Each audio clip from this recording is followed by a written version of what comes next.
Dr. Amanda, and today is Wisdom Wednesday, and our weekly theme this week is all about navigating the foster care and adoption system. And I'm so glad you're here. This week we have Dr. Sarah McKinnon, who spoke yesterday on Talk It Out Thursday, so check out episode number 47. Unbelievable, today's 48. And she talks about how she went through the adoption process for her daughter who was international and what that looked like and her suggestions. And again, it is amazing. Sarah has such a heart of love, and I loved what she talked about with her daughter. You want to tune in. Now, I just want to talk about some of the facts about the adoption and foster care statistics in the United States, because again, a lot of you tuning in may be looking or listening about that process.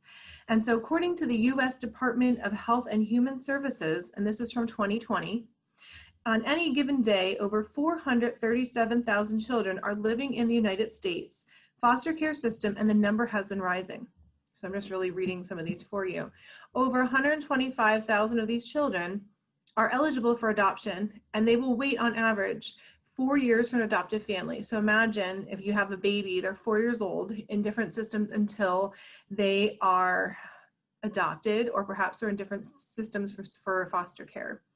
And then more than 69,000 youth in the United States foster system live in institutions, group homes, and other environments instead of within a family. And then in 2018, 56% of the children who left foster care were reunited with their families or living with a relative. 25% were adopted.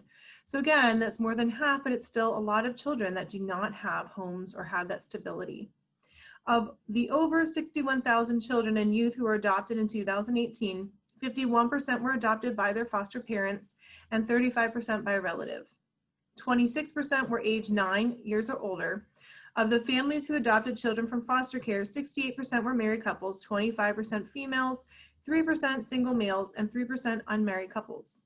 93% of the parents rely on adoption subsidies and or vital post-adoption services to help meet the children's varied and often costly needs. And then again, if you really think about that, we also have children who may have different types of backgrounds, or they may have different types of medical needs. I know that Johnny had talked about some of that, and maybe even disabilities. So I know Johnny and Sarah both talk about these different things with it, and again, going through that process. And when they were looking at that, again, looking at so many children that are needed in the system. So when we look at our families and we look at our children, it's such a great need for foster care and adoption. And so one of these topics are for, again, a lot of people decide to foster or adopt for many different reasons. Some people may have gone through the foster care system or adoption system themselves. Some people, again, have had children and they continue to want to have some more children and also support them because they have a heart for it.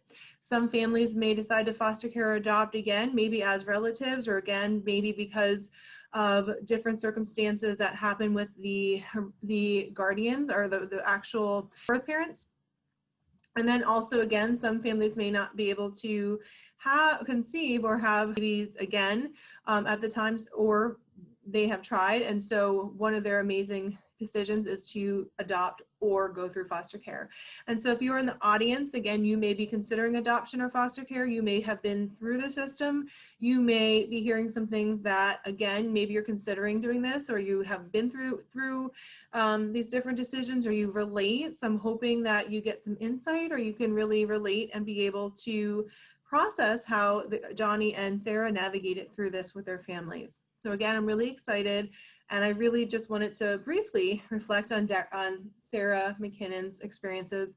And she really knew, it was time, and she wanted to add another child to her family. And she knew when she met her daughter, and again, when she did, she's like, I loved her as my daughter, as my own. And I love that. It was so beautiful. She was so genuine. And isn't that how it should be, that, yes, I have another daughter. And so it's so beautiful, and she has such a wonderful story. And so you'll definitely want to tune in and hear about how that went decades later, and what her story has been, and what she recommends. Again, a lot of times, a lot of the women talked about just looking at foster care, making sure you have mentors or having family or other support. So again, you'll want to tune in this week for our foster and adoption care system discussion. So as always, like, share, subscribe, tell a friend, and make sure you look at some of the different descriptions for this week. And then on Friday, I'll be reflecting on both Sarah and Johnny's stories and talking to you about what's coming up the next week. So again, enjoy your day. You're incredible, amazing, and be well.